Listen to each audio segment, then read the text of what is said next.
Welcome to Robert Graves, his life, poetry, and poems. Thank you everyone for coming. I'm Michael Joseph, one of two North American vice presidents of the Robert Graves Society, editor of the Robert Graves Review, the journal published by the Society, and the Society's liaison to the Modern Language Association.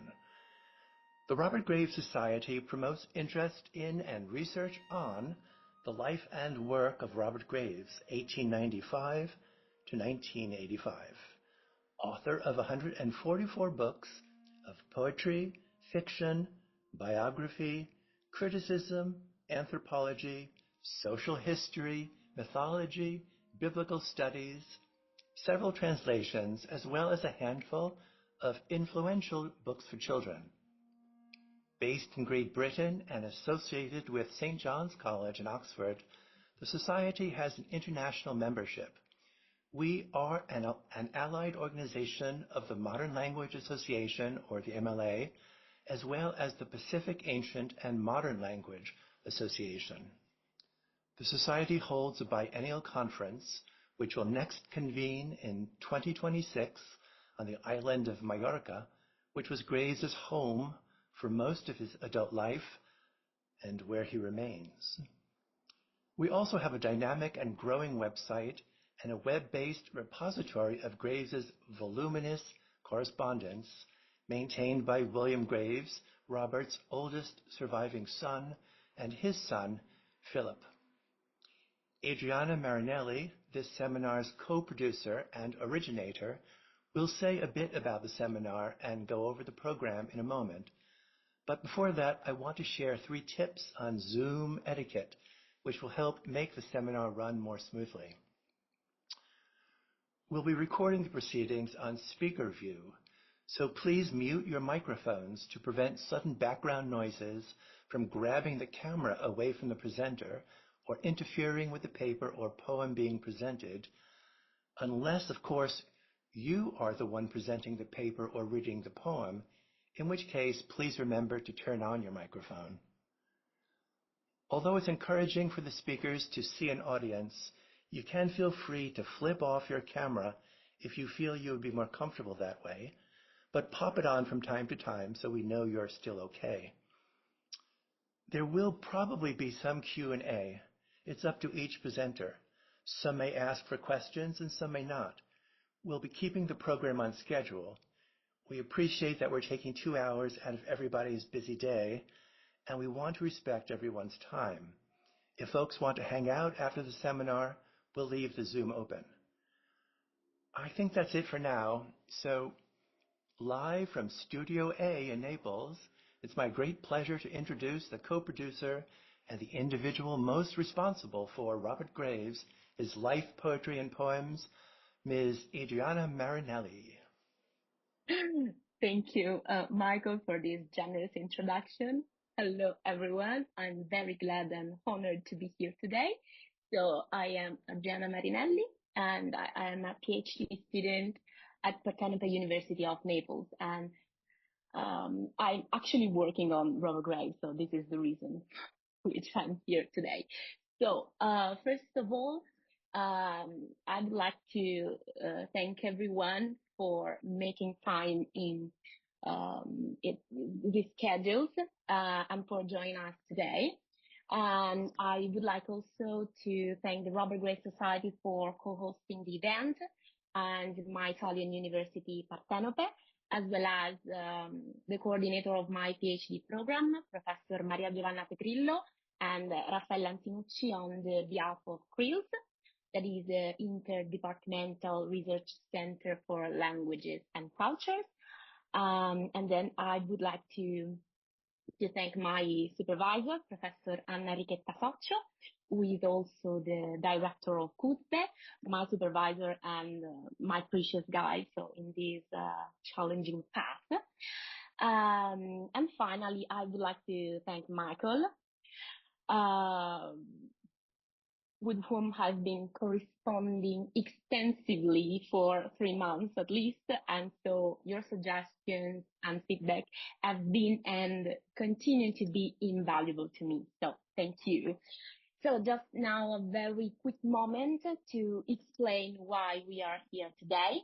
So after the MLA panel in January in New Orleans, we just were talking about repeating this experience in ways that would include more people and might be reproducible more than once a year. So we came up with this idea of pop-up seminars. So these seminars will be short, at least 1 or 2 years, and will include members of the Robert Graves Society and a general public interested in Robert Graves. So we hope you might become members of the society, of course. We decided to start by focusing on its poetry. So, poetry was Robert's ruling passion since the age of 15. So why not? So poetry is the focus of today's seminar. And but in future, we might look to other genres. So if anyone wants to contribute ideas or possibly collaborate on shaping a future pop-up panel, please get in touch with me or with Professor Michael Joseph, either directly or through Charles Mondai, who is the president of the Robert Graves Society. And so thank you again to all of you. So it's very good to see everybody, and thanks to Adriana and to Michael for doing this. It's a great idea. I think I'm going to read 3 poems in the session. I'm going to start with one and end with 2 very short ones. I think is the program. And I'm going to start with, I think, a poem that, if you talk about Gravesian poems, this strikes me as one of the most Gravesian of all poems, which is Counting the Beats. And I think it shows what makes Robert Graves really one of the foremost love poets of his time, in fact, of any time. And it's got those characteristic Gravesian characteristics, the wittiness, the playfulness, the thoughtfulness, the tenderness, and the sort of perfect structure. The other thing I would say is I'm not sure grammatically where it says you and I'm not sure it shouldn't be you and me, but you and me really wouldn't sound quite the same. So here's Counting the Beats. You love and I, he whispers, you and I. And if no more than only you and I, what care you or I? Counting the beats. Counting the slow heartbeats, the bleeding to death of time in slow heartbeats, wakeful they lie. Cloudless day, night and a cloudless day, yet the huge storm will burst upon their heads one day from a bitter sky. Where shall we be, she whispers, where shall we be when death strikes home?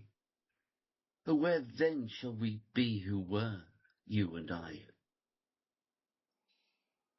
Not there, but here, he whispers.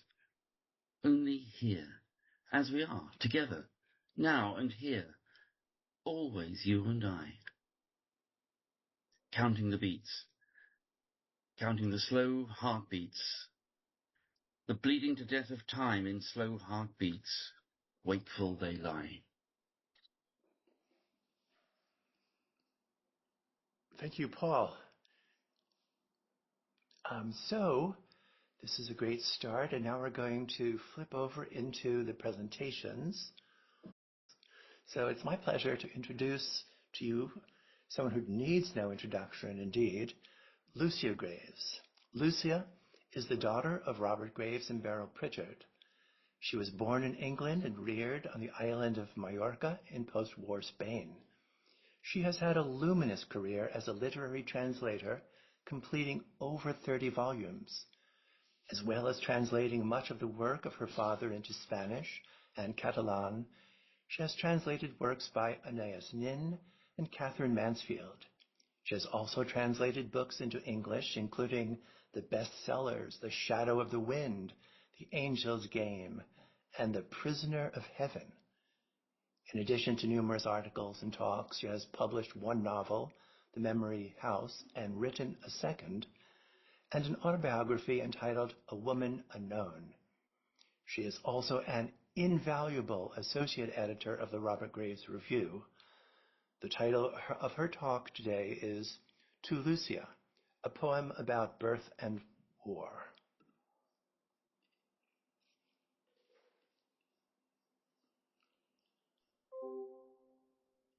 Can you hear me, everybody?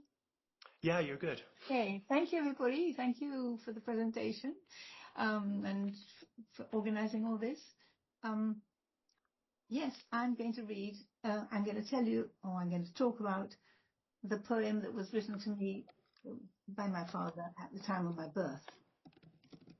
Now, I was born in 1943 in the middle of World War II, only a few months after my half-brother David was killed in Burma, serving in our father's old regiment, the Royal Welsh Fusiliers. My father first heard of his death in April. In a letter to Alan Hodge, he writes, "The war has just given me a body blow.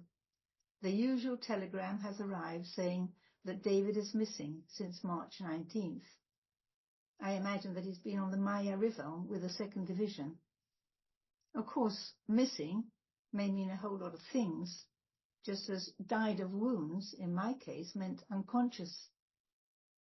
But it's no place to be missing at the best of times, and the Japs aren't too good to prisoners." But by June, John David Nicholson Graves, his death had been reported in the press.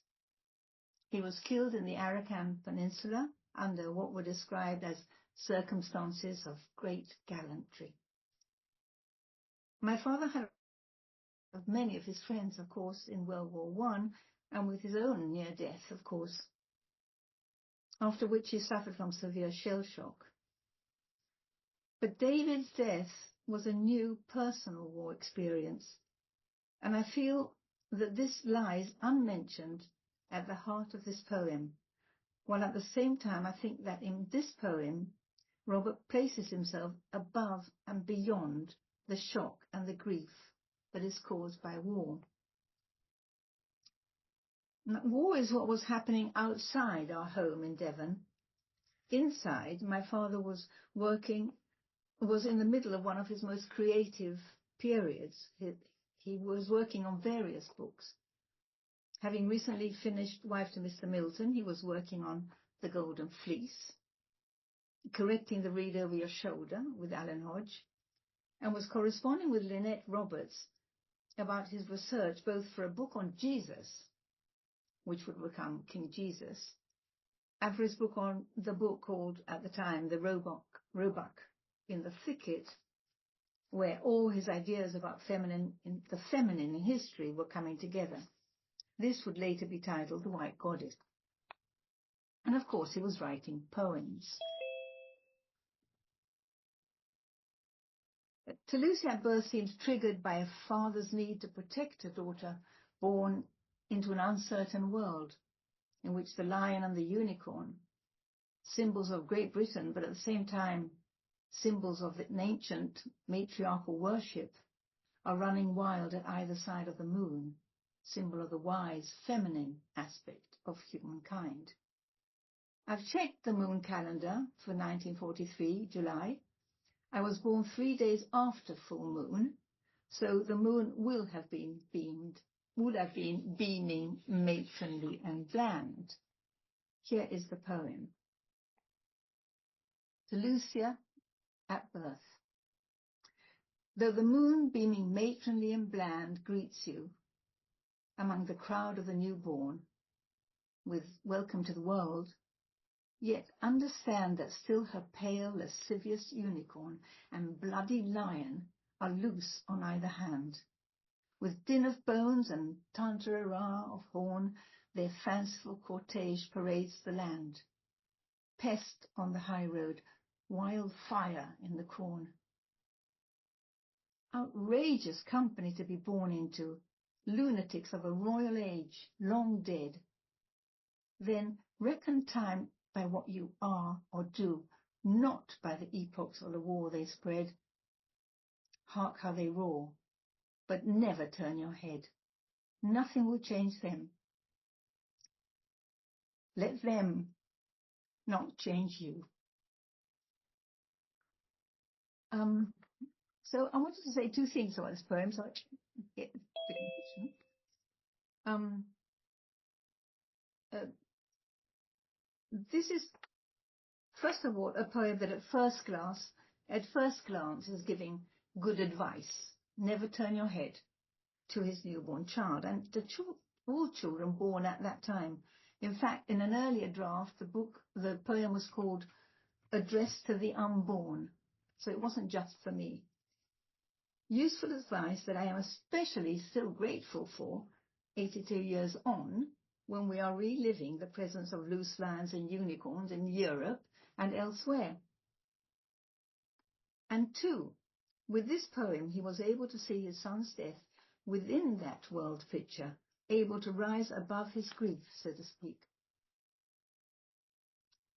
As Frank Kozlowski has put it, to lose you at birth is one of the touchstones to understanding both the achievement of Graves as a poet and his survival as a man. And he said later, the essential fabric of his identity was changed. His understanding of his past, his present and his future. He lost belief in a self-determined life. It changed to belief of one that is determined by unpredictable and uncontrollable violence, predicated by a force he could neither influence nor avoid. So I'd like to add that he himself never turned his head either, and yet, despite his advice, and despite the advice he also gives in The Cruel Web, his experience of the First World War did come back to haunt him in his old age. But throughout his long life, he was able to find peace and fulfillment. You may want to know from me what he was like as a father. Well, he was just our father, very present in our lives, despite the long hours spent in his workroom. He cared for us at every stage. He told us stories. He and my mother created a stable home for us. He could lose his temper, of course, especially if we interrupted him when he was working. But what I most recall about our early days in Deya, after the end of the war, are the good times, the walks down to the beach, the meal times, the gardening, and our annual trips to England to see the family. Thank you, Lucia. Lucia. Okay, so our next reader will be Sean. Sean, are you available to read now? Yes, I'm able, yeah. Thank you very much. I shall read invisibly. There you go. And without moving my lips, it would appear. This poem is The Pier Glass, and well, I admire it because of the richness of its imaginative resources and the marriage of realism and symbolism, I guess, having quite a lot to do with that. The Pier Glass. Lost manor, where I walk continually a ghost, though yet in woman's flesh and blood.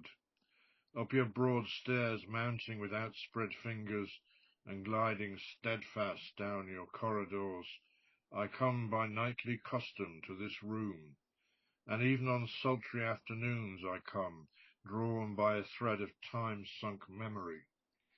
Empty, unless for a huge bed of state, shrouded with rusty curtains drooped awry, a puppet theatre where malignant fancy peoples the wings with fear. At my right hand, a ravelled bell-pull hangs in readiness to summon me from attic glooms above, service of elder ghosts. Here, at my left, a sullen pier-glass, cracked from side to side, scorns to present the face, as do new mirrors with a lying flush, but shows it melancholy and pale, as faces grow that look in mirrors. Is there no life? Nothing but the thin shadow and blank foreboding, never a wainscot rat rasping a crust, or at the window pane no fly, no blue bottle, no starveling spider. The windows frame a prospect of cold skies, half merged with sea, as at the first creation. Abstract, confusing welter. Face about, peer rather in the glass once more, take note of self, the grey lips and long hair dishevelled, sleep-staring eyes.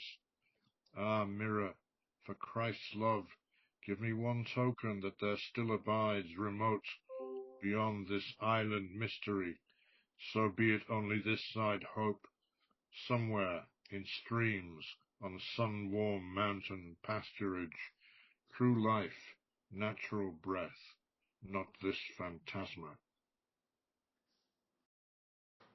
Thank you, Sean. Thank you very much. So, good. So, I'm going to introduce our second speaker, Charles Mandai, the president of the Robert Graves Society, fellow of the English Association, and professor of modern literature at Sheffield Hallam University. His research interests include British and American poetry and the interrelationships between music and literature. He has edited the work of Laura Riding and Robert Graves in a survey of modernist poetry and published the definitive edition of Robert Graves' war poems, which includes Graves' unpublished book, The Patchwork Flag. Today, he will be speaking on a topic titled Graves and War. So, Professor, the floor is yours. Thank you very much, Adriana, and wonderful to see so many good friends here on the call today. Hello to you from an okay Sheffield. I'm conscious that I'm speaking to many Graves experts who know a great deal about Graves and war. I have followed the brief and done a presentation that would, I hope, be of interest to anyone with any level of expertise in Robert Graves, but we shall see. And thank you, Adriana, for mentioning my book. It is still in print. It's a bargain at £20 from Seren Books. So do please consider buying a copy or two. So, on the 20th of July 1916, just 4 days before his 21st birthday, the poet Robert Graves died at the Battle of the Somme. The battle had been raging for nearly 3 weeks, and Captain Graves, preparing to support the assault on High Wood, was hit by shell shrapnel in the leg and chest while running for cover through a cemetery. He was moved by stretcher bearers to an old German dressing station at the recently captured Mametz Wood and left for dead. A message along these lines went to his colonel, who wrote to Graves' parents that their son was very gallant and had died of wounds. What I've just told you is, and is not, true. It may be, according to the saying, that truth is the first casualty of war through propaganda or sheer confusion, or both. The next day, the 21st of July, Graves was found to be not actually dead at all. Despite the night's neglect, he was just about still alive. Back home amongst his family and friends, all kinds of contradictory information was arriving all at the same time, and it wasn't until the 5th of August in the court circular in the Times newspaper that the story was put officially straight. With hindsight, it's fair to say that this early death saved Robert Graves' life. He was so seriously wounded that despite his subsequent efforts and a brief return to the Somme in February 1917, he would not find himself in a place of extreme frontline danger again for the rest of the war, although he was not finally demobilized until early 1919. I don't know whether that's actually... it has, fantastic. There's a bit from the Times putting the record straight, as it were, that he is alive and well in Highgate. So, in the immediate aftermath of this near-death experience, Graves seems in remarkably good spirits, not only in his poetry, but in his letters too. And if we could look at the next next two slides, that would be great. In the First World War Poetry Digital Archive, which is still a wonderful resource, for instance, we can see this expressed in the marginalia of his manuscript letters to Siegfried Sassoon. Marginalia that you get in the First World War Poetry Archive, and not in Paul O'Pre's invaluable edition of Selected Letters, which gives us very much more, but not the illustrations there. And we have those kinds of slightly whimsical, self-memorializing sketches of the obelisk in this one, and then a kind of memorial headstone in the next. So that August, he also wrote a letter to Eddie Marsh, editor of the Georgian Poetry Anthologies, containing a whimsical account of his near-death experience. And so on the way to Hades or Hell and crossing Lethe, the river of forgetfulness, he writes this. And if actually, Adriana, if you could move, yes, brilliant. There we are. Cerberus appears, thanks to William Blake. He wrote this in this extraordinary letter. Then I strode away, held a revolver to Charon's head, climbed into the boat and so home. I gave him a Rouen note for 50 centimes, which I didn't want particularly. Remained Cerberus, whose 3 heads were, I noticed, Mastiff, Dalmatian and Dachshund. He growled furiously and my revolver was empty and I'd no ammunition. Happy thought, honeyed cake and poppy seed, but none was handy. However, I had an excellent substitute. Army biscuit smeared with Tickler's plum and apple, and my little morphia tablets carefully concealed in the appetizing conserve. So there you go. He's putting Cerberus to sleep so he can escape hell. The same scenario also provides Graves with the substance of a poem titled Escape, in which one notable addition to the prose reverie to Marsh is the intercession on his behalf of the Queen of the Underworld, who presides over death, but who here grants life from death. And his poem says, "Oh, may heaven bless dear Lady Proserpine, who saw me wake and, stooping over me for henna's sake, cleared my poor buzzing head and sent me back breathless with leaping heart along the track." And with that addition to that poem, he plants a seed of an idea about the significance of the goddess figure, which 30 years later blooms into the book that Lucia mentioned, that most extraordinary book of the 20th century, The White Goddess, subtitled A Historic Grammar of Poetic Myth, and published in the aftermath of the Second World War.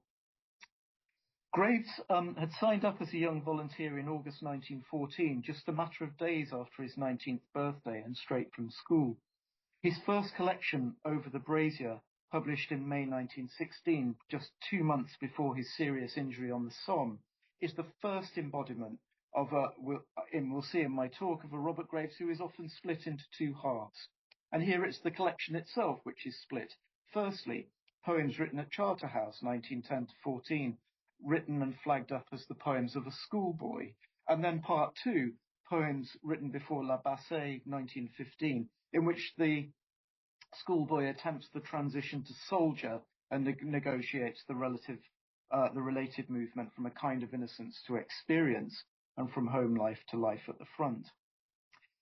In his next collection, Fairies and Fusiliers from 1917, his poem A Dead Boche makes the paradoxes of war most immediately vivid.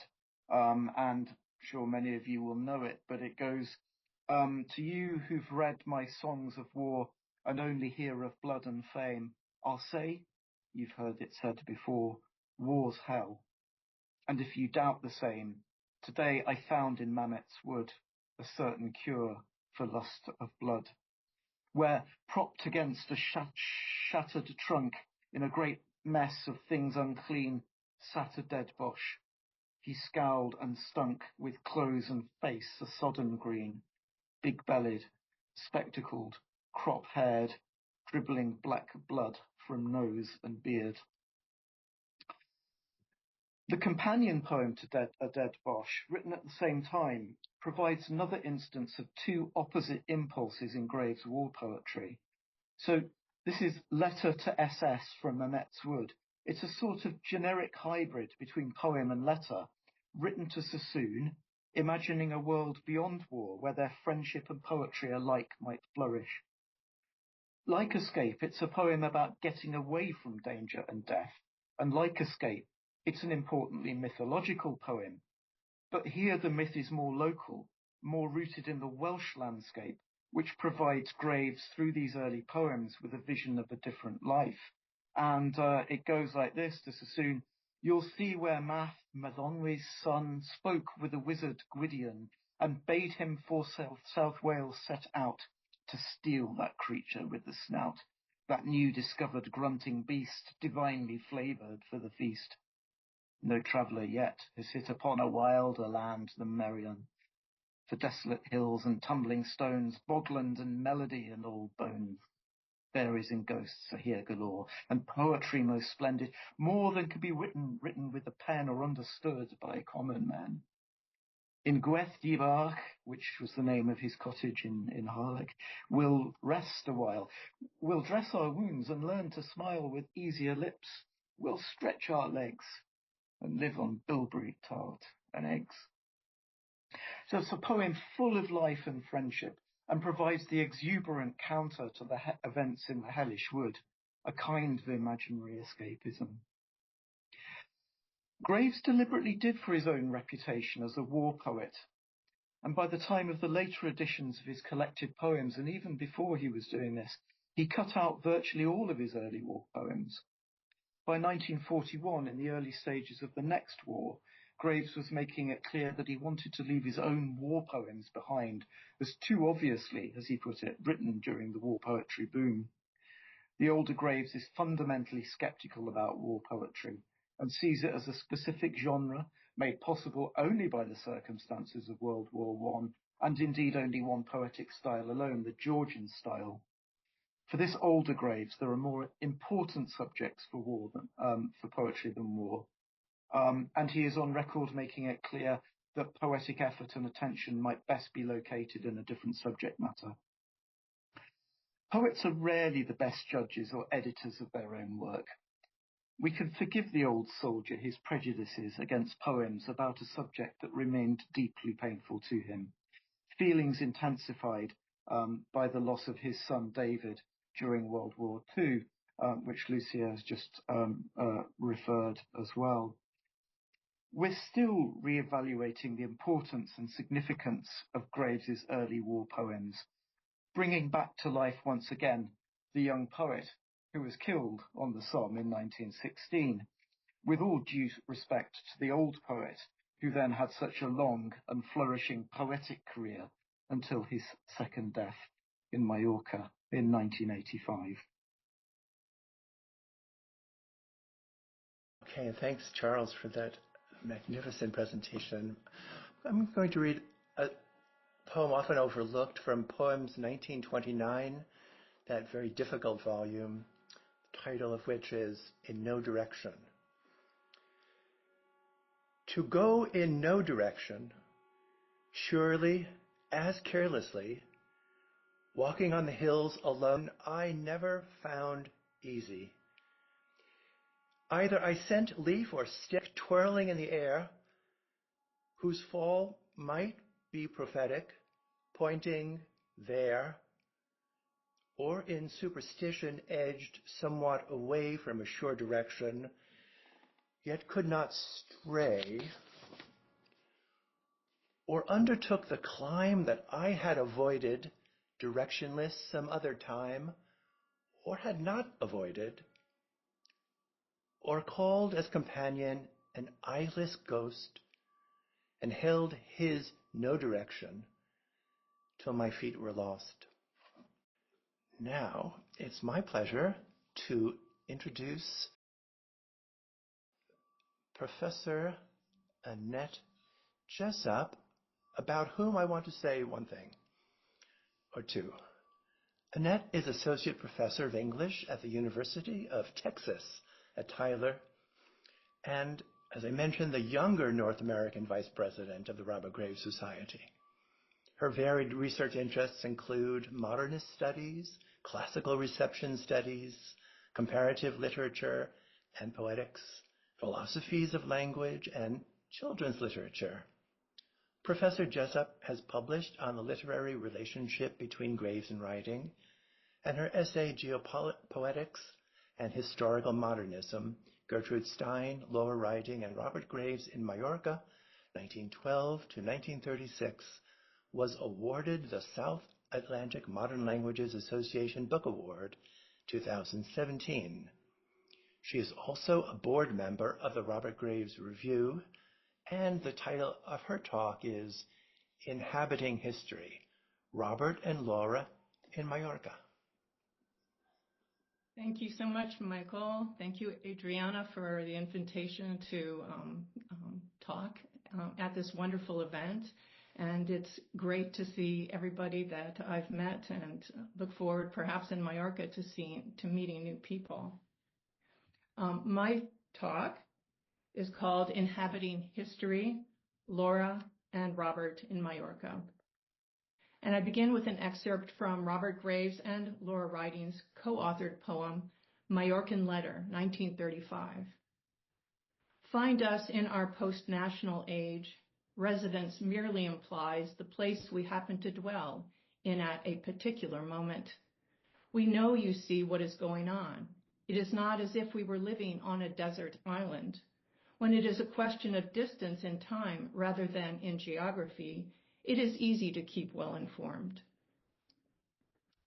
The Balearic Islands off Spain's eastern coast, Majorca, Menorca, Ibiza, Formentera, are arguably the most Mediterranean of places. The archipelago's strategic position for trade made it an important holding for the major civilizations and empires of the Mediterranean basin. The early Phoenicians, Greeks, Carthaginians, the Roman and Byzantine empires, the Moors from the 7th century on, until in 1229 Christian Catalonians seized the islands for the crown of Aragon, a claim that held until the 18th century, when, with the dissolution of Aragon, the islands were variously occupied by the French, British, and Spanish until the early 19th century, when the Balearics were claimed once again as a province of Spain. As such, culturally, religiously, linguistically, the Balearic Islands are imprinted with the heterogeneity representative of historical Mediterranean, Greco-Roman, Christian, Muslim, Latin, Arabic. While the Balearics were not an antiquities stop on the European Grand Tour, 19th and early 20th century travelers still found their ways to the islands. Word of Majorca's salubrious climate attracted an alien Frederick Chopin and George Sand, who spent the winter of 1838-39 in the Valdemosa Charterhouse, a 14th century monastery. Sand captured their stay in her travelogue Winter in Majorca, which, footnote, Robert Graves translated in 1956 and published with the Majorcan-based Valdemosa Editions Press. Through the first decades of the 20th century, a good number of influential modernists arrived in the Balearic Islands, notably writers Gertrude Stein, Robert Graves and Laura Riding, D.H. Lawrence, artists Raoul Hausmann, William Cook. Cultural theorist Walter Benjamin, who lived for a time in Ibiza, observed that, quote, among all relationships into which modernity entered, its relationship to classical antiquity stands out. Indeed, the images and achievements of the classical Mediterranean world resonated for modernist writers, philosophers, artists, and notoriously in Germany's conscious staging of the Third Reich in the guise of Imperial Rome. At the time of their retreat to Majorca, Graves and Riding were at the height of their creative powers and productivity. Still, their stays in the Balearic Islands resulted in marked aesthetic and conceptual redirections, most notably their emphasis in genre, subject, language. Part 2, Graves and Riding in Dea. And again, an excerpt from the poem Majorcan Letter, 1935. It is well to look upon the stale wonders and tumults, and knowing the recent for ancient, remember how we are surrounded ever as yesterday, and once by the remote great populations of infinity, and to keep advised how small immediate the space of final conference remains. Graves and Riding settled in the more remote mountain village of Dea, beyond Valdemosa, where Chopin and Sand had stayed. And against a setting rich in olive, fig, and citrus trees, they built their main residence, Canaloon, with its press room, attendant orchards, and surrounding huts. Soon poets, literary critics, journalists, artists, and filmmakers converged to create an intellectual community to assist with Graves and Riding's many projects exploring language and culture. While their move to Majorca was forced, the effect of the Mediterranean upon their imaginations and work was expansive. Fierce champions of poetry up to this point, once in Majorca, both Graves and Riding began to work on novelistic projects that resurrected the classical world in decidedly modern works of historical fiction. Graves personalized the powerful figures of the past through autobiographic narratives depicting Roman and Byzantine emperors in I, Claudius, Claudius the God, and Count Belisarius. Riding penned feminist revisions of the patriarchal record by recovering the forgotten lives of Greek and Roman women in A Trojan Ending, and also in Her Lives of Wives. Additionally, Riding and Graves co-edited and published the journal Epilogue, a critical summary from 1935 through 37, which contained essay contributions by their many visiting collaborators that interrogated literature, culture, language, and politics. Many of the Epilogue articles reflect a preoccupation with reading the modern against the classic. For example, Rimbaud against Catullus in The Cult of Failure, Tacitus on the German character in Germany, the ancient Greek philosophers and tragedians on civil infractions and social transgression in Crime. And paradoxically, while surrounded by Majorca and Catalan, Graves and Riding became ever more interested in the English language, as evidenced in lexicographical and sociolinguistic projects. Part 3, Inhabiting History. And here I preface with an excerpt from Graves's poem, To Bring the Dead to Life. To bring the dead to life is no great magic. Few are wholly dead. Blow on a dead man's embers, and a live flame will start. Let his forgotten griefs be now, and now his withered hopes. Subdue your pen to his handwriting, until it prove as natural to sign his name as yours. Once removed from the fog, parlors, and salons of T.S. Eliot's Unreal City, and having settled in Dea, Graves and Riding's understanding of historicity changed, as did their genre for literary production. Living on an island still dotted with the ruins of pre-Christian era Roman occupation was a continuing reminder to them of the reality of history to contemporaneity. From history, both writers learned to devise story through an imaginative inhabiting of the figures of historical men and women of Mediterranean antiquity. To start, both held strong reservations about the novel genre. In a letter to the military historian Liddell Hart, Graves wrote, Claudius wasn't written as a work of art, but as a moneymaker. It is faintly critical, in parts, of the failure of historians to make the most of their stuff. It is very pointedly in style underwritten, as a criticism of the failure of novelists to hold their readers' attention with rhetorical overwriting. But it claims no more than readability. My only real work is now, and has always been, poems. In her preface to A Trojan Ending, Riding contends that the historical novel is ghoulish, parasitic literary form, and had she been sure about the fact and truth of the Trojan War, she would have certainly written a poem. Still, the epic range of Mediterranean history called for a more prolix genre than poetry, and both Graves and Riding accepted that narrative fiction could supplement what they found lacking in history books.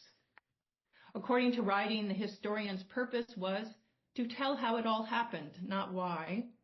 The why that motivated both writers to their material were the enigmas and inconsistencies in historical record for which the novel might posit explanation. As early as 1929, Graves had written in his journal about his interest in the Emperor Claudius. Quote, I had been reading Suetonius and Tacitus. It was about Claudius, the emperor, who came between Caligula and Nero. Claudius has always been a puzzle to the historians, as indeed he was to his contemporaries. 5 years later, after finishing his novel, Graves articulated the position of his dramatization in his essay, Historical Reconstruction in I, Claudius. Quote, I have nowhere, so far as I know, gone against history, but everywhere authors have disagreed, or there has been a gap or confusion or mystery, or they were obviously lying. I felt free to invent then, in the spirit of the story. Needless to say, I'm not a classical scholar or anything of that sort, but there is a story somewhere hidden in that confused and rather dreary history, and I have tried to dig it out. Writing identifies with the Trojan woman, Cressida, about whom she felt, quote, an irresistible instinct of sympathy, a sense of long-distance understanding, end quote, whose legend had been repeatedly revised since the medieval period. Cressida engages writing's attention because her story is incomplete. Quote, there is no story so unfinished as hers, and what is unfinished must be finished. It is this that makes legends. When stories are left unfinished because the life in them was not finished, end quote. Both Graves and Writing discover they are motivated to imaginatively resolve gaps in the historical record in order to highlight the story in history. In fact, the modern writer has the advantage of time, and in this case, retrospect, and can render through dialogue the untold and voiceless dimensions of the past. Writing historical fiction allowed Graves and Writing to discover the intersections of the past and the present, both in terms of individual identity and world affairs. For example, the great classical battles offered Graves, a World War I veteran, parallels to the Great European War, while the imaginative recovery of the histories of women of the classical period offered Writing forceful female antecedents for her ambitions. While it is perhaps a cliche to state that the lessons of history must ensure that we not make similar mistakes, the point is underscored in their works. According to Writing, quote, the mysterious difference between us and them is only that we must not suffer what they suffered. We may repeat the pleasure of the past, but to relive its miseries would make our lives wasteful and ghastly, end quote. A paradox of the historical modernism that Graves and Writing propose is that in our advanced age, we can yet be young. Looking back, writes Writing, we despise most of what we see in history's death-tinged quantity. It is also repulsively old, and we are young. We are at the late end of history, yet we are young. In their Majorcan letter of 1935, Graves and Writing offer the, quote, trick of history making, end quote, as a method by which, quote, the intact inheritance of the unborn generation lives. Thank you.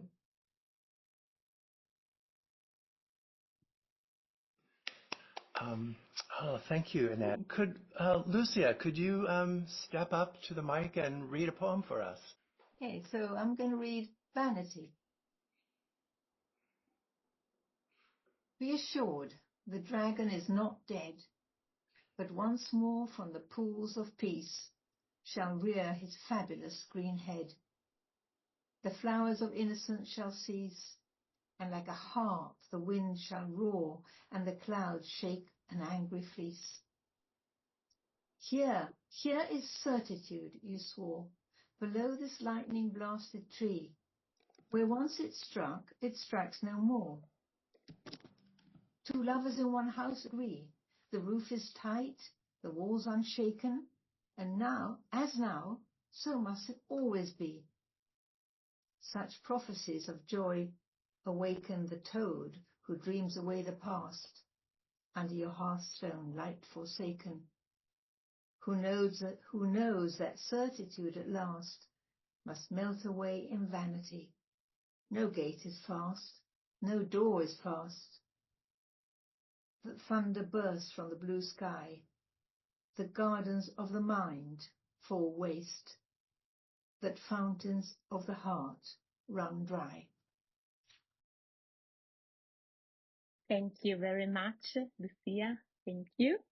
So now let's move on to our next speaker. I'm very, very, very pleased to introduce Elena Theodorakopoulos, Associate Professor of Classics, Ancient History and Archaeology at the University of Birmingham. Her research interests include Roman poetry of the Republic and the Princess, the reception of classical culture and its presence in contemporary film and writing. She is currently investigating the reception of classical literature and myth in contemporary writing by women and the translation adaptation of classical works by women writers. She has published articles on the reception of myth in the work of Laura Riding and Robert Graves. And let me add that I'm so proud to add that we will present a panel together in Scotland, so this July, on Robert Graves and Laura Riding. So thank you, Professor. And the title of our presentation for us today is Women and as Myth in the Poems of Robert Graves. So the floor is yours. Thank you, Adriana. Thank you, Michael, for asking me to contribute to this. I always feel like such an interloper in this forum. But anyway, thank you for giving me this opportunity. I'm going to share my screen, I hope.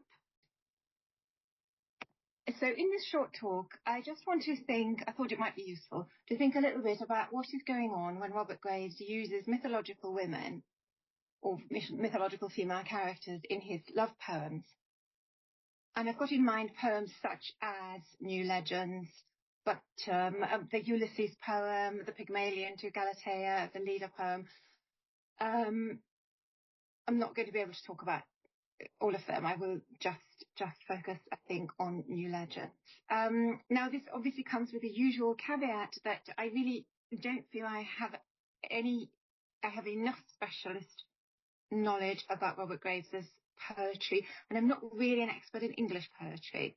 So I approach these matters mainly as a classicist, interested in how classical literature and myth are received and reworked by modern authors, but always really starting from the classical.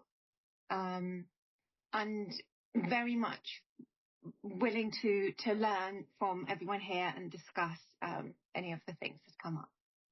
I began to be interested in Laura Riding a few years ago because of my interest in women writers and their engagement with classics.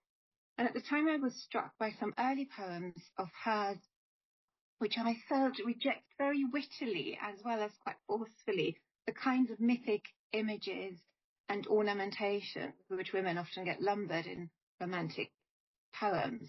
So I'm thinking of, for example, a poem such as Auspice of Jewels, or one called Divestment of Beauty. And here's just a little extract from Divestment of Beauty, which gives you a sort of idea of the kind of thing she's doing. It's typically difficult and quite abstract, but the idea of forswear the imbecile theology of loveliness, be no more doctor in antiquities, so a kind of rejection of the classical learning there, I think is interesting. Chimeras of the future in archaic days embalmed and grow to later youth, felling the patriarchal leer. I think what she's saying here is something like a wake-up call to kind of for women to free themselves from these classical mythological portrayals. So I found this very interesting, and I found then upon reading Trojan Ending that I think she has quite interesting things along these lines to say around her portrayal of Helen of Sparta or Helen of Troy. And then there is a poem called Helen's Faces by Laura Riding, which I think makes a very sharp critique of this mythologizing of women more generally. There's a really nice fresco of Helen from Pompeii there for you. Bitterly have I been contested for, though never have I counted numbers. This is Helen speaking. There were too many, less than all, and kindly have I warded off contest and bitterness, given each a replica of love, beguiled them with fine images. You see here the play again with the idea of woman as a kind of the construct or image. And the poem goes on, to their hearts they held them, her dear face, its explicitness, clearly of all women the immediate one, to these immediate men. But the original woman is mythical, lies lonely against no heart. Her eyes are cold, see love far off. Read no desertion, love removes the images out of fashion. Undreamed of in her many faces, that each kept off the plunderer, contest and bitterness never raged around her. And what I think is particularly clever about this poem is that it works with the ancient idea of the eidolon, or the image of Helen, probably invented by the archaic poet Stesichorus and known to us mainly from Euripides' play The Helen. And in that idea, there's a phantom of Helen, just a ghost that goes to Troy, while the real one, the real Helen, is waiting in Egypt for her husband. And it's a kind of attempt to exonerate Helen. And all this makes me think about having a look at Graves' poem, New Legends, or Age of Certainty. Now, New Legends is very often cited in the biographies as a poem for or about Laura. And its addressee appears to be given a number of roles from mythology to play. And all of these roles are altered from their original version in a way that maybe giving these characters more agency, that may be freeing these characters from their stereotypes. But I find myself quite uncomfortable with this poem, with the way in which the female addressee is kind of required to fulfill a number of roles. And I find that it has some things in common with the Pygmalion poem, which I would want to discuss if we had a bit of time with Robert Graves' Pygmalion poem, but we don't. So the poem starts with this idea, content in you, and this is the phrase that is repeated over and over, Andromeda serene, mistress of air and ocean and every fiery dragon, chained to no cliff, asking no rescue of me. So takes the Andromeda myth, in which, of course, Andromeda is chained to the cliff and needs to be rescued by Perseus, as she is in this lovely fresco from Pompeii, and flips it around, make Andromeda not requiring rescue. And then in the next stanza, it is Atalanta. She's the one who picked up the apples and lost the race by picking up the apples. Content in you, mad Atalanta, stooping, unpausing. So again, undoing this myth. Ever ahead, acquitting me of rivalry. And the next one, I think must be Thetis, although she's not named. Content in you, who made King Proteus marvel, showing him singleness past all variety. So again, taking this significant feature of Thetis, which is her changeability, away.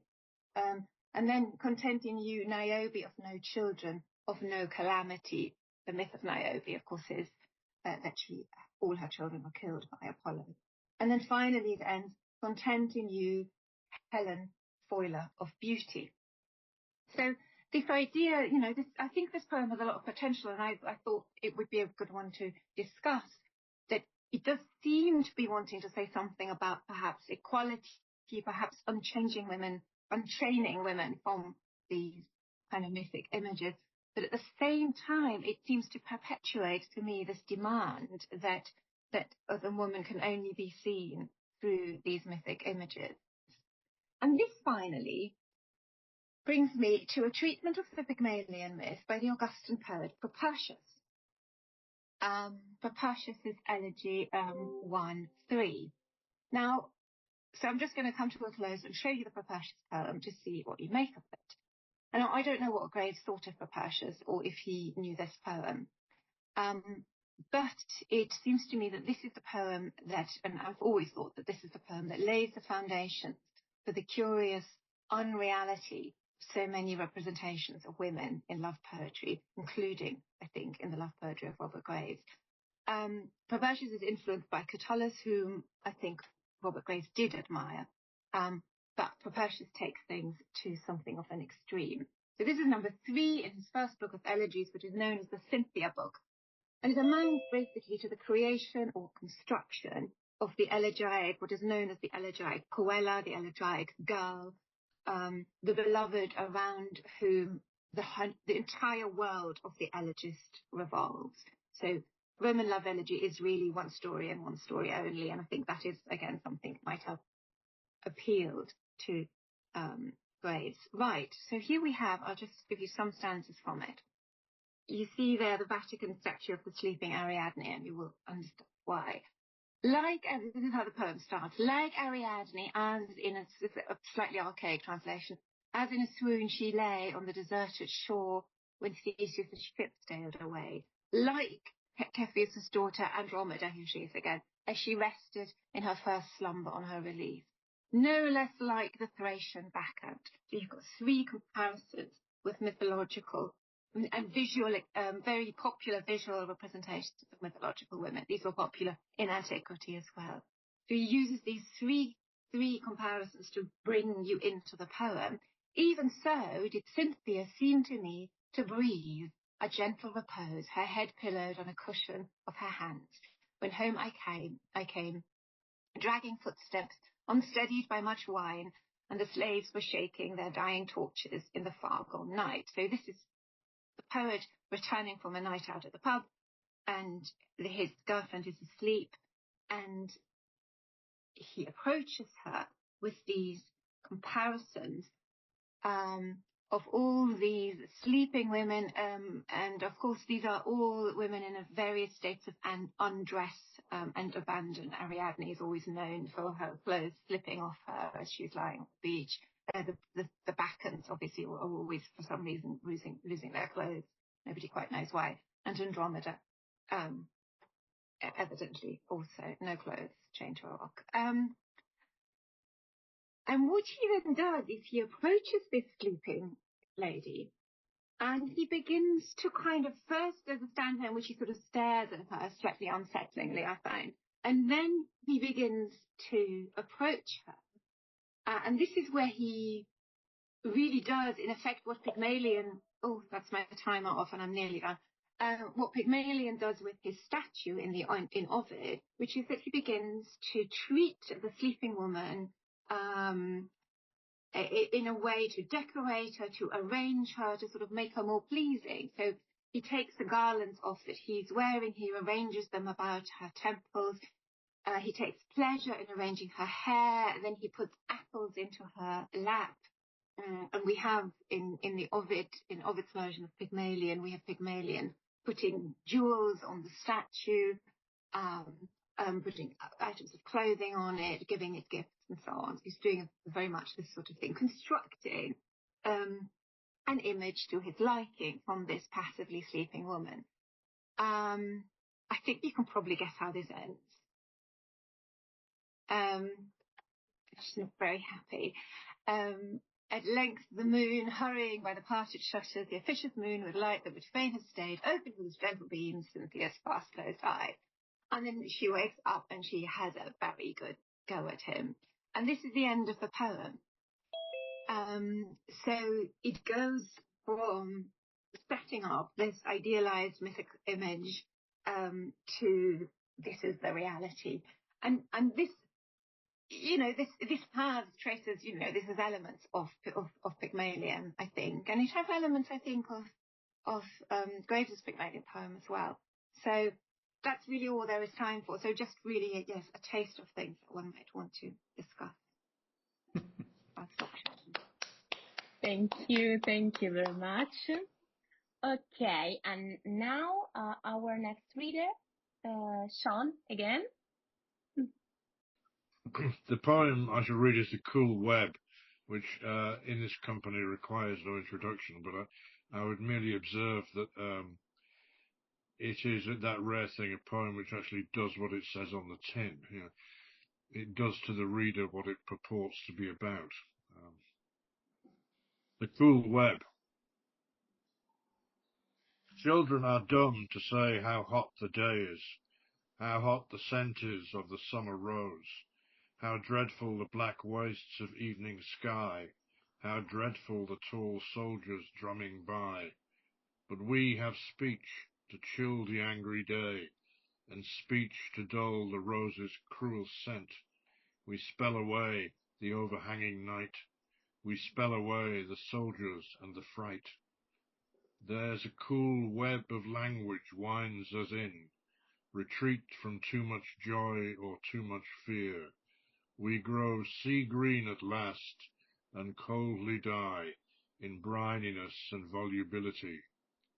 But if we let our tongues lose self-possession, throwing off language and its watery clasp before our death, instead of when death comes, facing the wide glare of the children's day, facing the rose, the dark sky, and the drums. We shall go mad, no doubt, and die that way. Okay, thank you, Sean, for that beautiful reading.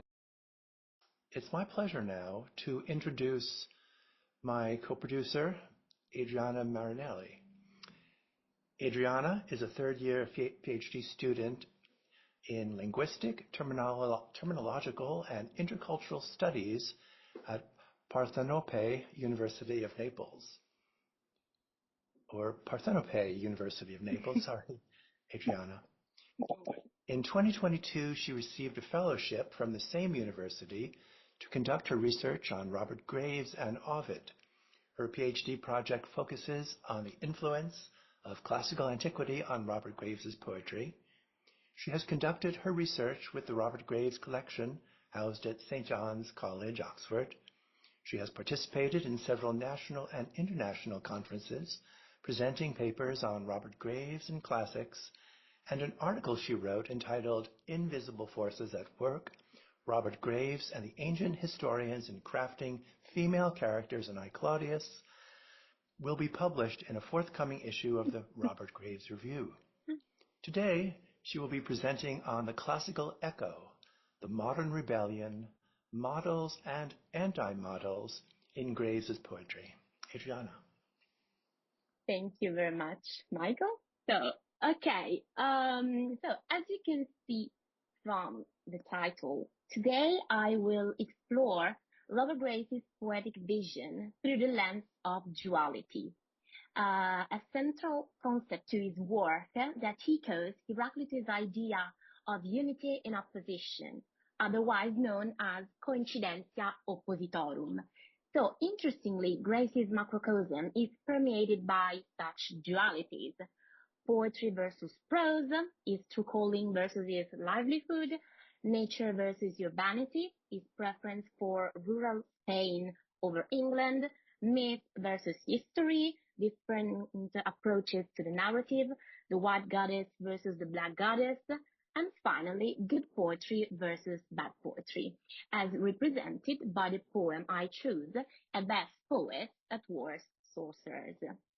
So the title itself immediately evokes a powerful duality, a strong opposition underscored by superlative adjectives, best versus worst. This suggests an intrinsic dichotomy in poetic identity. It's simplified by the two lexemes poet versus sorcerer. Specifically, the criteria for identifying an individual as a poet forms the central core of the poem's inquiry. The opening line in Medias Res identifies women and their multifaceted naturalistic elements as the vital locus for poetic exploration and inspiration. The we of the poem acknowledges Graves' poetic voice within true poetry. And as Michael aptly suggested to me when discussing this poem, the concept of duality entirely permeates the poem. From the binarism, poetry versus sorcery, to male versus female as emblems of magical versus unmagical. And so, through this concept, Graves explores the dimension of true poetry as the religion of the white goddess, distinct from the manipulative art of sorcery.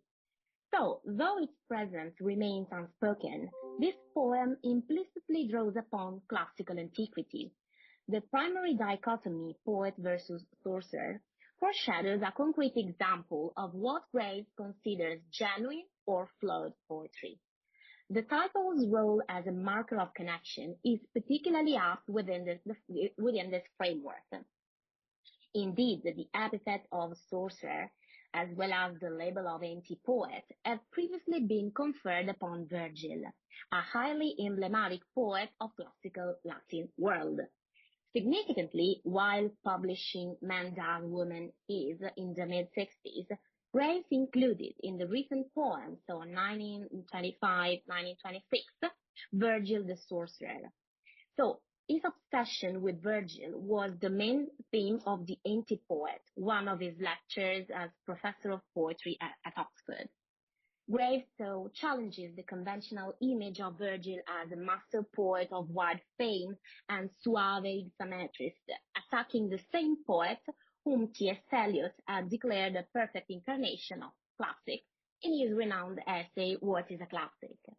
So, more to the point, Virgil is blamed for being no more matron, having forsaken his earlier poetry in favor of the epic. Yet, in The White Goddess, it dismisses the Aeneid, designed and to dazzle and overpower.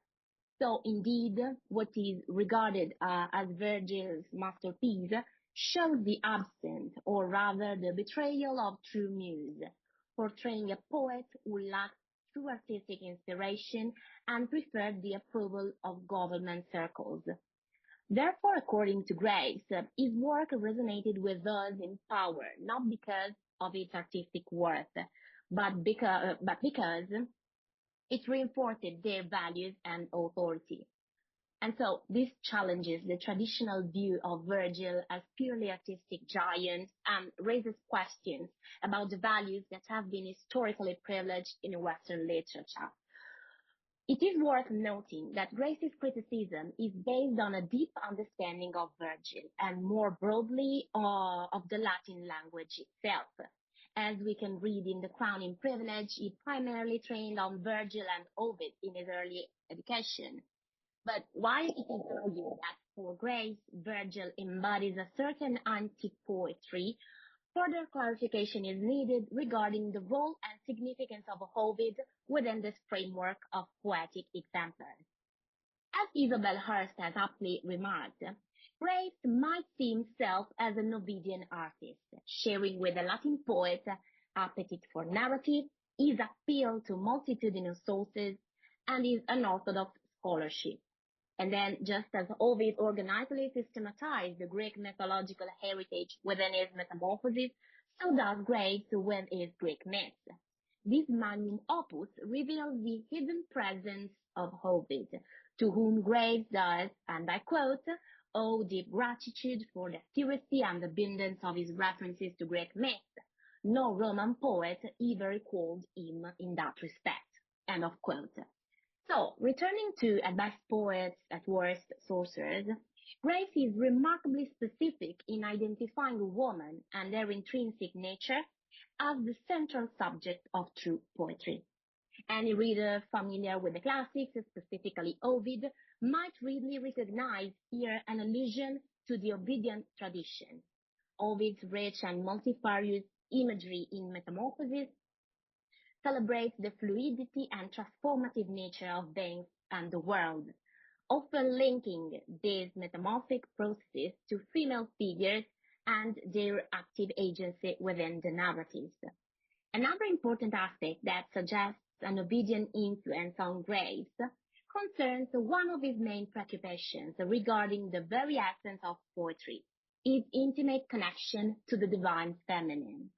Indeed, Ovid, renowned not only for his Metamorphoses but also as a love poet, he was the author of the Amores and the Ars Amatoria, portrays himself as a martyr, dedicated not to the traditional religion, but to the art of poetry itself, embodied by his muse. And so, this aligns with Grace's view on the art of poetry, conceived as the religion of the White Goddess. Grace's poem Ovid in Defeat serves as a powerful testament to his admiration. By portraying Ovid teaching his Ars Amatoria in the barbarian context of exile, Graves elevates Ovid's poetic spirit and underscores the enduring power of his work, even in adversity. Genevieve Lively's analysis highlights the poem's recognition of Grace's own literary in-depthness to Ovid and its creative engagement with Ovid's erotodidactic poetry. So, through this poem, Graves acknowledges himself as a disciple of Ovid, through the exploration of love as a profound and transformative force. Examining Grace's personal view on both Virgil and Ovid serves as the starting point for understanding his personal viewpoint on poetry, as represented by, at best, poets, at worst, sorcerers. His persistent awareness of the inherent duality in experience and language reveals his fundamental understanding of and loyalty to poetic essence, thus mirroring the Heraclitean unity where opposing forces generate meaning and movement. Indeed, by suggesting the two paths for a poet, Grace elusively addresses two main poets whose influence has been substantial. While Virgil embodies the sorcerer, the poet who relies on artifice, control, and perhaps even a kind of manipulative power, Ovid represents the true poet, embracing the natural, the feminine, and the transformative. So, through these classical allusions and through an opposition, the poem functions as a manifesto, rejecting a particular mode of poetry, Virgilian, in favor of another, Ovidian. Ultimately, Grace's poem serves as a potent reminder that poets often define their own artistic identities in dialogue with the past, and that the classical tradition continues to have a complex and often surprising influence on modern poetic expression. Thank you very much.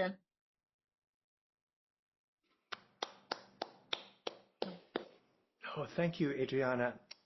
And I'd like to thank all five paper givers for their insightful and entangling presentations.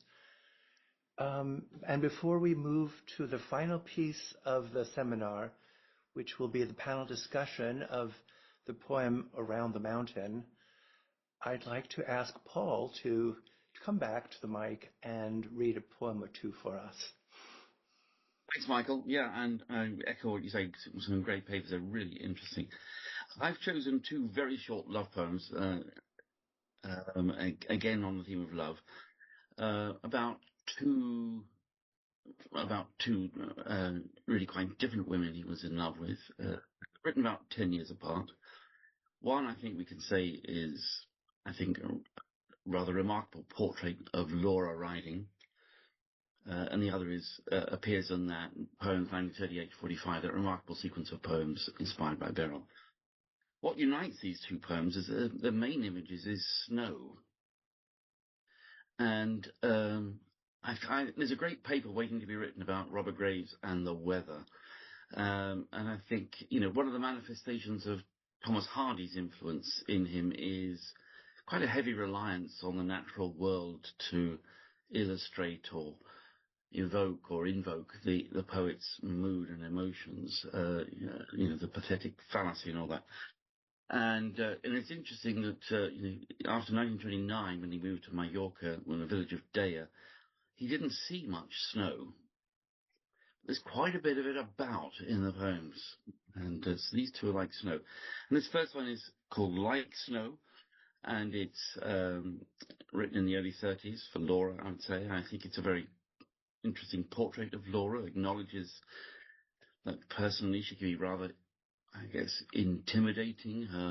Her persona as a sort of an essential truth teller could be uncomfortable, but in Graves' eyes, that truth-telling was necessary and ultimately benign. This is like snow. She then, like snow in a dark night, fell secretly, and the world waked with dazzling of the drowsy eye, so that some muttered, "Too much light," and drew the curtains close. Like snow, warmer than fingers feared, and to soil friendly, holding the histories of the night in yet unmelted trunks. Now, the second poem, I think, falls very neatly following Eleanor and Adriana's talks, because it's about a woman who's asleep. I'm glad to say she's got her clothes on, as far as I can tell. But this is a woman sleeping, and it comes from a classical a myth. Dunstan, Ward and Beryl Graves, in their wonderful complete poems, gives us a note that this poem, which is called She Tells Her Love While Half Asleep, this poem first appears in The Golden Fleece in 1944. I think it was Hercules, my shipmate, in the States, as a song which Orpheus sings of Eurydice one night while the Argonauts are sailing to the island of Lemnos. As I say, this is later published as part of that extraordinary series of poems to Beryl, and I think we have a portrait of her as a figure who is a more life-giving, in tune with the natural word, gentle. But that same resilience we found in Counting the Beats. In the dark hours, with half-words whispered low, as earth stirs in her winter sleep and puts out grass and flowers despite the snow, despite the falling snow. Thank you. Thank you very much for amazing. Wow, I'm so impressed. Okay, so I've just shared in the chat the text of Around the Mountain. So, okay. And now let's move to the final part of our seminar, that is this reading group poem. And I'm going to introduce our three panelists. So my pleasure and my honor. So first we have Dunstan Ward, poet and retired professor of English at the University of London Institute in Paris, where he still lives. He is a past president of the Robert Graves Society and editor of Gravesiana, the forerunner of the Robert Graves Review. Dunstan co-edited the 3-volume complete poems of Robert Graves. I have mine edition here with me, okay, with Beryl Graves, and he has also published 3 volumes of poetry, including Departures. Amazing. So, our second panelist is Rachel Hadders. Rachel Hadders is a poet, essayist, and translator. She's Professor Emerita at Rutgers Newark, and she has also taught at Columbia and Princeton universities. She has published numerous books of poetry, including Ghost Guest and Pandemic Almanac. Her newest collection of poems, Pastorals, was released this April. She has translated the work of Tibullus, Baudelaire, and the Greek poet Konstantinos Karyotakis, and co-edited the anthology The Greek Poets from Homer to the Present. Her father, the classicist Moses Hadders, corresponded with Robert Graves, and they reviewed each other's books. And finally, last but not least, Sean O'Brien. Sean O'Brien is Emeritus Professor at Newcastle University, as well as a poet, critic, playwright, translator, anthologist, broadcaster, novelist, and editor. He authored many collections of poetry and short stories, as well as essays on contemporary poetry. He has written for The Guardian, The Independent, and The Times Literary Supplement. He has published numerous articles on Robert Graves, and is also associate poetry editor of the Robert Graves Review. He is only one of only 4 poets, the others being Ted Hughes, John Burnside, and Jason Allen Paysant, to have won both the T.S. Eliot Prize and the Forward Poetry Prize for the same collection of poems, The Drowned Book. So, Dunstan, Rachel, and Sean, the floor is yours. Hello, Adriana. Hello, Michael. Thank you very much indeed for inviting me to participate. And hello to so many good friends. Lovely to see you. Can you hear me okay? Yes. Yes, of course. Good. I'm going to read the poem which we're about to discuss, Around the Mountain. Some of you may know, others perhaps can guess, how it is to walk all night through summer rain, thin rain that shrouds a beneficent full moon, to circle a mountain, and then limp home again. The experience varies with the traveller's age and bodily strength and strength of the love affair that harries him out of doors in steady drizzle, with neither jacket nor hat, and holds him there. Still, let us concede some common elements. Wildfire that until midnight burns his feet, and surging rankly up, strong on the palate, scents of July, imprisoned by long heat. Add the subhuman black tree silhouettes against a featureless pale pall of sky, unseen gurgling water, the bulk and menace of entranced houses, a wraith wandering by. Milestones, each one witness of a new mood, anger, desperation, grief, regret, her too familiar face that whirls and totters in memory, never willing to stay set.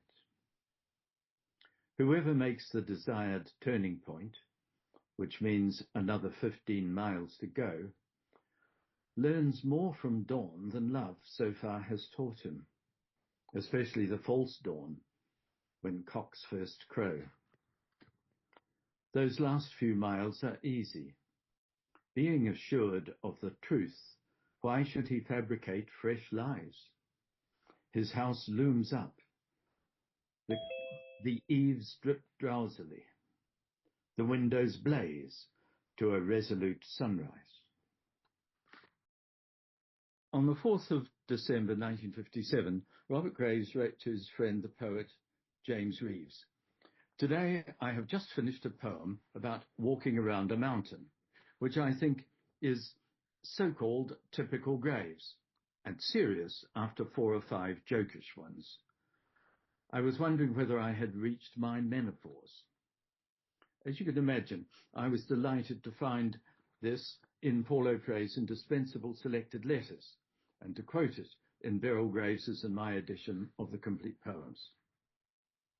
My menopause conveys both a drying up of poetic productivity and a loss of sexual power. For Graves, the two were interconnected. His relationship with the first of his 4 late muses, the 17-year-old American artist Judith Bledsoe, which began in November 1950 and ended 2 years later, had inspired a new creative outpouring.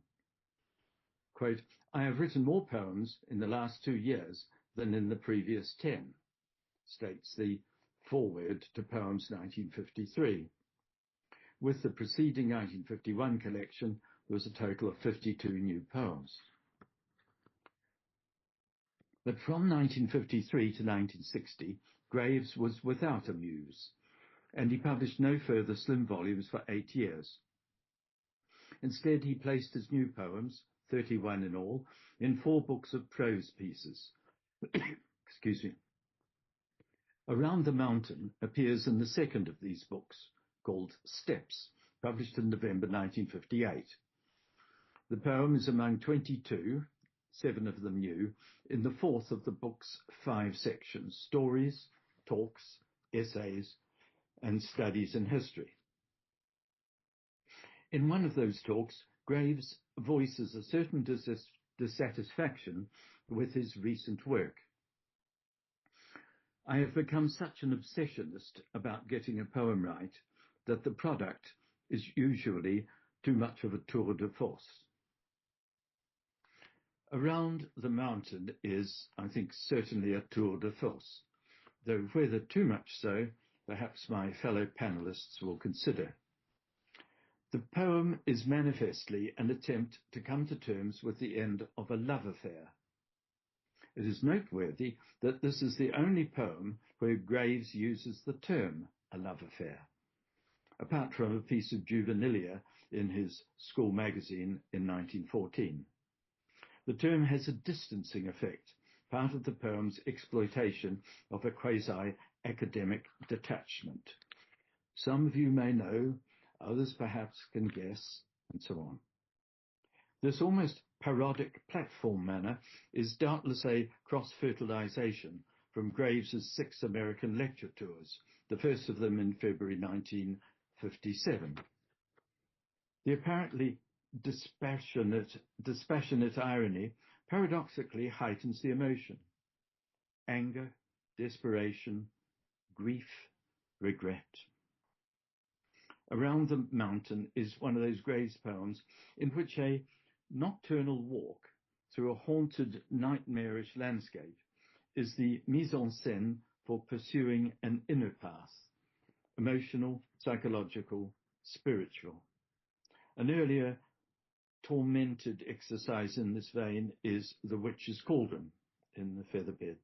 A prime example is A Jealous Man, collected poems 1938.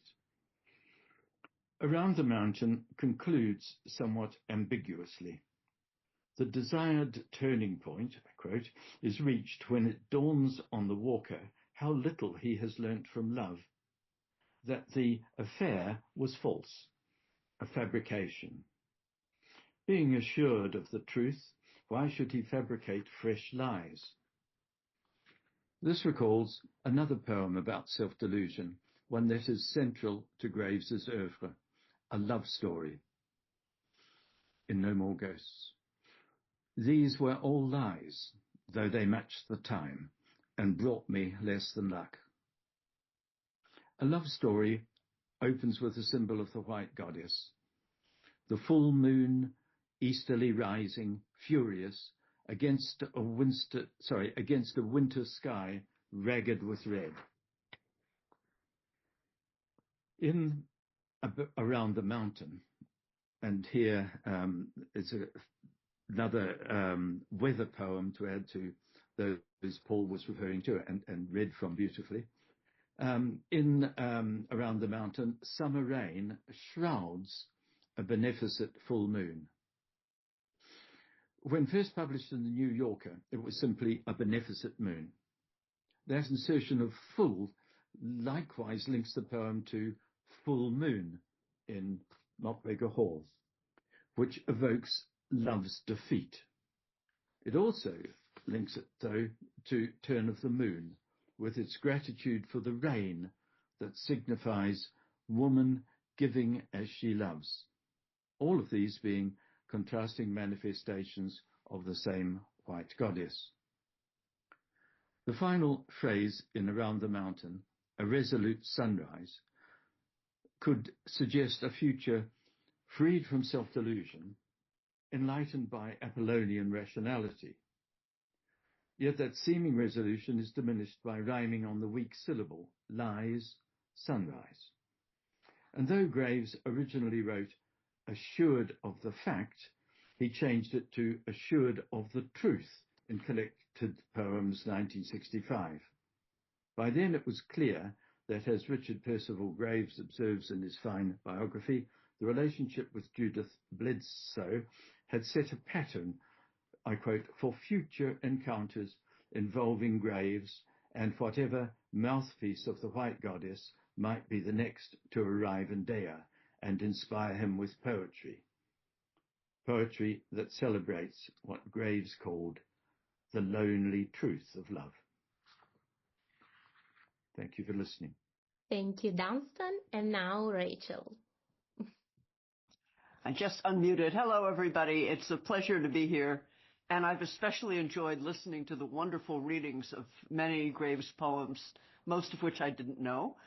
Michael is going to share his screen because my take on this beautiful poem is quite different and really pretty ignorant. I am not a Graves scholar, though I have enjoyed many of his novels and some of his many, many poems. But I'm not going to be discussing very briefly this poem with reference to Graves's life or his other poems. Instead, I will just share with you how struck I was at the outset. Maybe this impression has dissipated a little by the resemblance of this poem to a few other poems. And this is not to talk about influence, although one of these poems is by Edward Thomas and one is by Robert Frost. So chronologically, that would probably fit. So perhaps Michael could share his screen? Rachel, which of the poems do you want me to share first? Oh, okay. Let's see. Okay, let's start with the Edward Thomas, please. The Owl.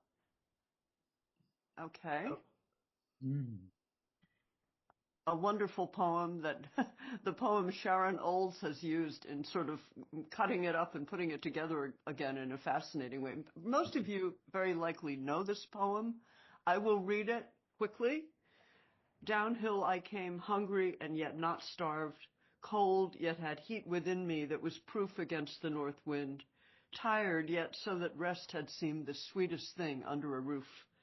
Then at the inn I had food, fire, and rest, knowing how hungry, cold, and tired was I. All of the night was quite barred out except an owl's cry, a most melancholy cry, shaken out long and clear upon the hill. No merry note nor cause of merriment, but one telling me plain what I escaped and others could not that night as in I went. And salted was my food and my repose, salted and sobered too by the bird's voice, speaking for all who lay under the stars, soldiers and poor, unable to rejoice. We do not have, I think, a bird in the Graves poem, and we don't have the same preoccupation with the suffering of others, but there's still this sense of a house as shelter and the essential loneliness of the night. By the way, I said to Michael in the chat that the edition of Around the Mountain in my edition is the version in my edition is quatrains. And what Dunstan showed us was all one poem, not in quatrains. Could anyone cast any light on that? Perhaps I could speak to that. I didn't show it. The version I have and all the versions I've seen have been in quatrains. I didn't see the version that was on the screen. But that's interesting. Yeah. Okay. The Frost poem, I think, is perhaps a more striking resemblance. I love poems that overlap or interface coincidentally. My first sense of Around the Mountain was that it was almost an archetypal poem. I didn't think of Graves's biography, and of course, looking at it in terms of his relationship with Judith Bledsoe, whom I'd never heard of, changes it in a way, maybe diminishes it in a way, and maybe not. Okay, so the thatch, I believe written when Frost was living in England under thatch. He says in a letter somewhere, we're living under thatch. Out alone in the winter rain, intent on giving and taking pain, but never was I far out of sight of a certain upper window light. The light was what it was all about. I would not go in till the light went out. It would not go out till I came in. Well, we should see which one would win. We should see which one would be first to yield. The world was a black, invisible field. The rain by rights was snow for cold. The wind was another layer of mold. But the strangest thing, in the thick old thatch where summer birds had been given hatch, had fed in chorus and lived to fledge, some were still living in hermitage. And as I passed along the eaves, so low I brushed the straw with my sleeves, I flushed birds out of hole after hole. It started into the darkness. It grieved my soul. It started a grief within a grief, to think their case was beyond relief. They could not go flying about in search of their nest again, nor find a perch. They must find a perch. They must brood where they fell in mulch and mire, trusting feathers and inward fire, till daylight made it safe for a flyer. My greater grief was by so much reduced, as I thought of them without nest or roost. That was how that grief started to melt. They tell me the cottage where we dwelt, its wind-torn thatch goes now unmended. Its life of hundreds of years has ended by letting the rain I knew outdoors in onto the upper chamber floors. I was very glad that Paul mentioned snow in his beautiful readings and that Graves hadn't seen much snow. It's interesting, and I'm not going to read the James Merrill poem. Michael can put it up if he wants. It's less related to the Graves, but it still struck me in a way. It's interesting that if we look at the Thomas poem and the Frost poem and the Graves poem, there are all these interfaces, a walk, going somewhere and coming back again, wind and rain in two of them, birds and grief in a couple of them, the sense of another person in the house or in the speaker's head, and the house as an emblem of home and shelter, but also perhaps of conflict. Also, thinking about Around the Mountain, I thought of a kind of a purgatorial winding around and around. That is really almost all I have to say, except that the Frost poem is not particularly well known. Michael said that the Graves poem was neither among his best known nor his least known. And the nightscape of all three poems seems really interesting to me. The Merrill poem is from a very early book of Merrill's, 1951, I think it's called First Poems. And again, I'm not going to read it, but the sense of wind and rain and being outside and looking in and paying close attention to the hours. Only here, instead of one person, presumably a woman, in the house, we have the wet-faced sleepers at the end. So that is a few thoughts. I am very struck, listening to the different readers, of the variety in Graves's work, the remarkable standard that he maintains, but also the variety. And my first thought reading this was, gee, I don't think the New Yorker would publish anything this clear and simple now, but perhaps that is wrong. So thank you very much. And I have to leave very soon, unfortunately. I'd be happy to have any comments, or people who know Graves much better than I do, which is everyone here, might have something to contribute. Thank you. Thank you, Rachel. Thank you very much. And now, Sean. Well, it's been a great pleasure to take part, albeit only invisibly, in this fascinating event. And I've enjoyed, well, lots of things that are new to me and things to think about. This poem is not one I have known particularly well, and so I feel as if I'm still getting to grips with it, really. But these are some things which occurred to me while I was reading it, talking about Around the Mountain. Each stanza of this poem, as seems typical of Graves, has the grammatical clarity and impetus of good prose writing, and the recording of Graves reading the poem, included with the details of this event, emphasizes this, as it were, prosaic dimension of the poem. As I listened to Graves reading it, I found myself wanting him to slow down, to allow more room for the music to be heard. But Graves's accent and approach, and the consequent underplaying of the poem's more spectacular and possibly histrionic elements, seem typical, perhaps, of Oxford-educated poets from Graves through Auden and as far on as Larkin.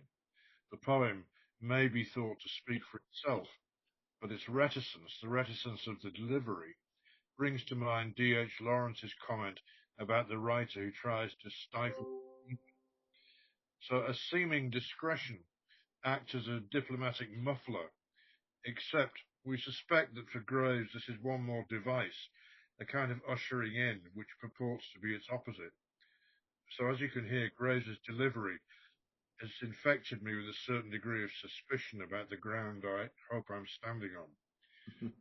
One effect of Graves's reading, beneficial whether intended or not, is to give the poem an air of going in disguise, purporting to have nothing much in mind but the facts, even though the climate of the character's nocturnal excursion is certainly suggestive and even dramatic.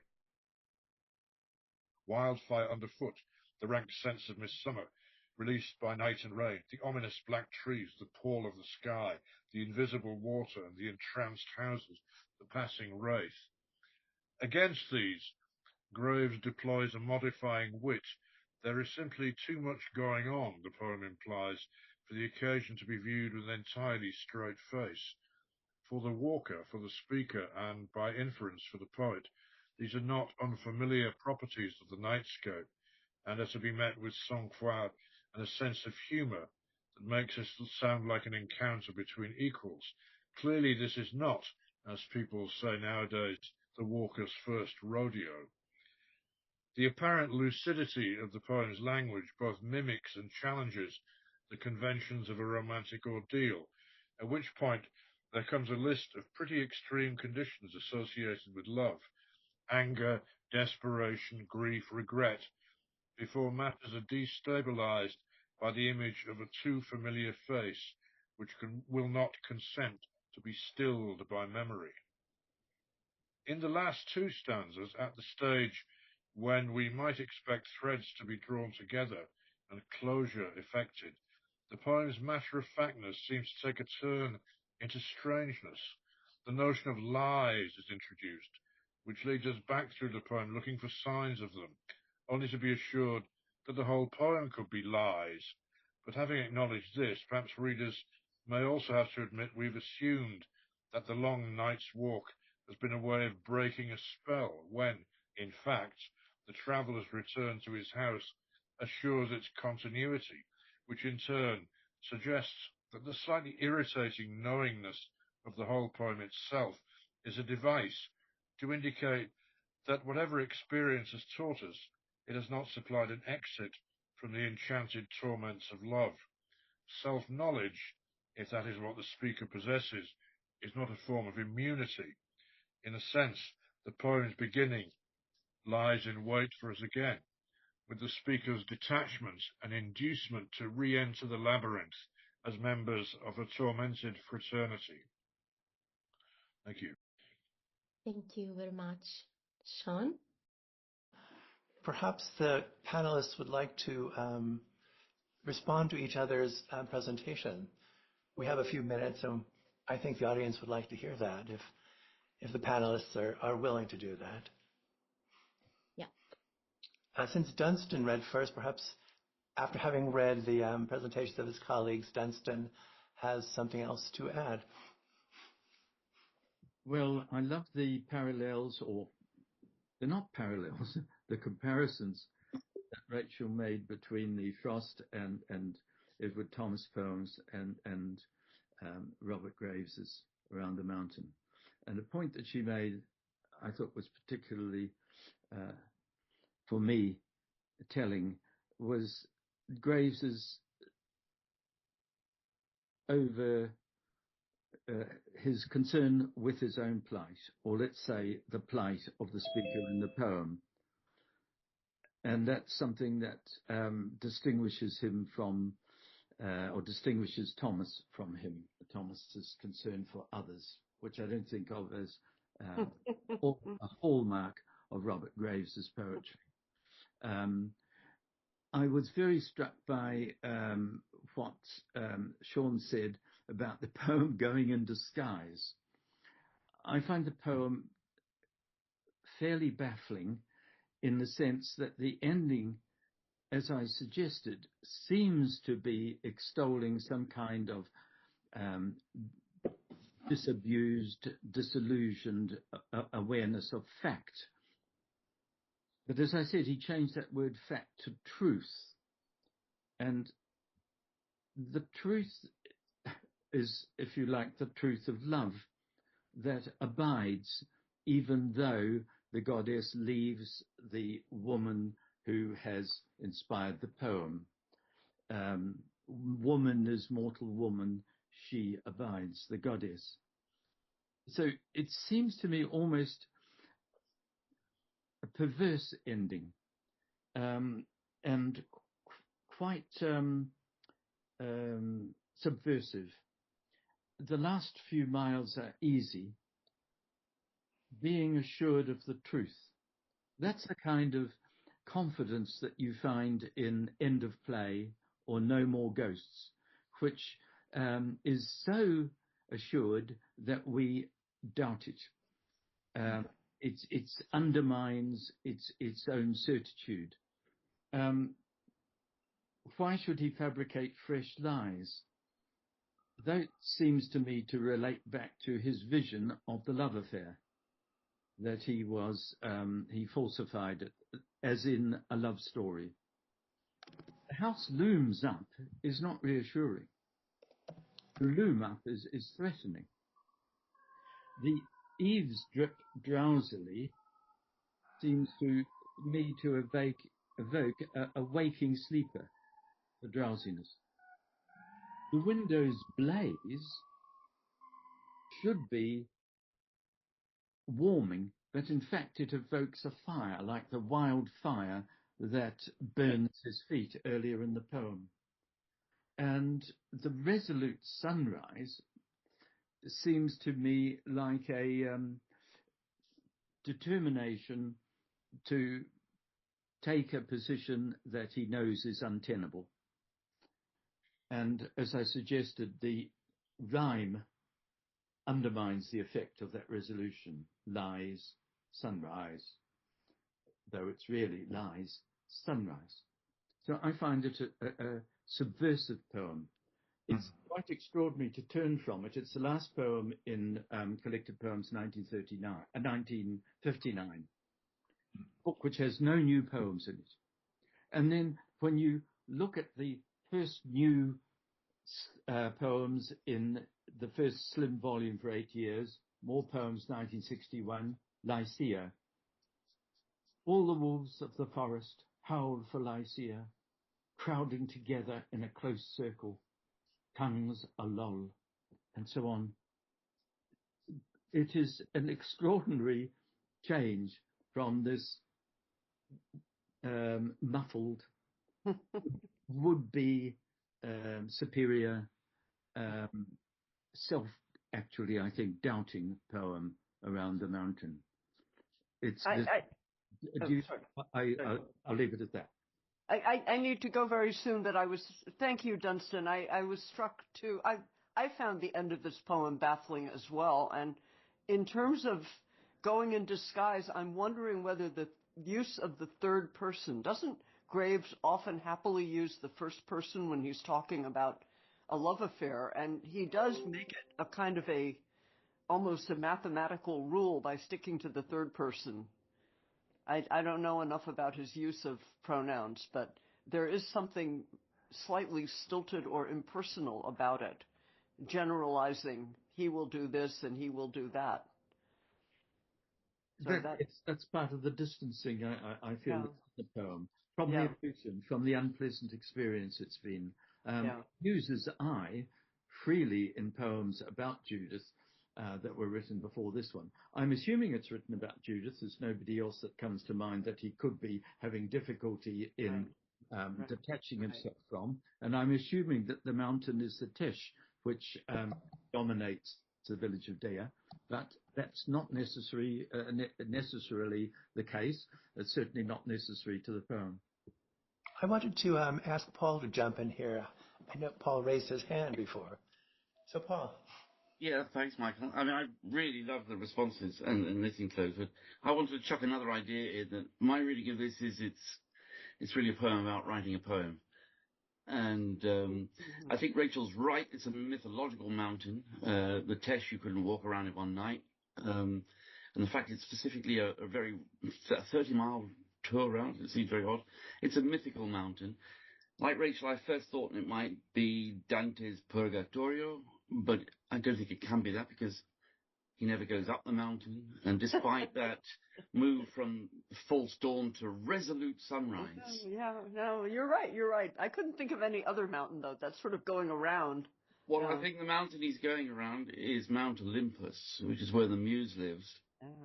And he goes round in circles, and then limps home with this poem. And that's the truth he brings home. That he has, as he walks around, the muse's face whirls and totters in his memory, never willing to say sit. I think there are other false dawns in here, about sort of the cock crowing, the denial of Jesus by Peter is what that brings to mind, but I think that's betrayal in love is a thing. But at the end of it, he's got his truth, which for Graves is a synonym for a poem. And he doesn't need to fabricate any lies because he's come home with his poem, which is a truth-telling. And that's why, he comes home and he leaves the false dawn behind and comes home to this resolute sunrise. So I would say it's a poem about writing a poem. But isn't there a sense in which the poem sabotages itself? I mean, that might, for all we know, that what you say is what Graves had in mind. But the poem, if that's the case, seems to think differently, because the ear is offended by the rhyme that Dunstan's pointed out at the end. It is not decisive. There is something uncomfortable about it. For example, so that I don't think in the poem, I don't think Graves is master of his imaginative destiny, as it were. I think that's very well put, if I could say so, Sean. Rather than Dante, I was reminded of John Donne, who said that truth is a mountain that you go around and around. I feel that rather than a poem about searching for or finding a poem or writing a poem, it's a poem about the truth. And what he's looking for is a true poem, a poem that doesn't falsify the painful experience of love. Well, unless someone has something else to add, I think that's a fitting place to end the seminar. Adriana, do you have a closing remark you'd like to share with us? I'd like to thank once all of you. We are more than 30 people today, and I really hope you enjoyed our seminar. I'm very glad to see many of the people I met last September in Oxford, so William, Philip, but also Julia, so Joseph, Jonathan, so thank you. And I also see that there are many people I would like to, chat, email, meet in person. So hopefully soon. Thank you very much. And nothing. I'm so grateful for this beautiful event. So I hope you enjoyed. And I don't know if anyone has something to share, and any opinion, comments, or something else. Well, I just wanted to say one more thing, Adriana, which is, as you mentioned, we want to do this again, and we want people to participate. And so if anyone listening to me now has an idea for another seminar, or would like to participate in another seminar or read at another seminar, would you please get in touch with either Adriana or me or Charlie, the president of the Robert Graves Society. And also I'd like to thank Adriana, my co-producer, and the Robert Graves Society for making this afternoon possible, or evening in your case possible. Thank you very much.